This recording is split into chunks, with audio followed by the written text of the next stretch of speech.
Το νέο QJ Motor 4 3.5 Evo είναι ένα εντυπωσιακό σκούτερ που σίγουρα πρέπει να δεις από κοντά. Συνδυάζει τη δύναμη με την τεχνολογία, την αξιοπιστία και την ασφάλεια και πάμε να τα αναλύσουμε ένα-ένα. Αποκτά έναν υγρόψυκτο κινητήρα απόδοσης 30 ύπων με 33,5 Nm ροπής και χάρη στο ψεκασμό της Bosch κρατά την κατανάλωση σε χαμηλά επίπεδα. Διαθέτει μια TFT οθόνη 7 inch με δυνατότητα συνδεσιμότητας, λειτουργία mirroring και πλοήγηση turn by turn. Υπάρχει επίσης ένδειξη θερμοκρασίας και πίεσης ελαστικών. Το μοντέλο διαθέτει ηλεκτρικά ρυθμιζόμενη ζελατίνα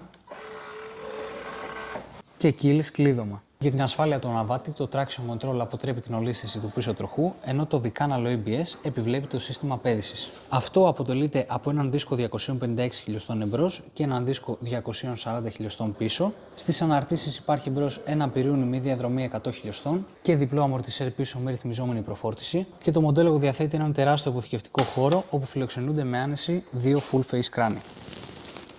Το 4 3.5 Evo της QJ Motor ξεχωρίζει διότι ενώνει δύο κόσμους με την GT εργονομία του που το καθιστά άνετο στο ταξίδι και τους τροχούς 16 και 14 ιντσών που αποκτά ώστε να έχει εξαιρετική ποιότητα κύλησης και μέσα στην πόλη.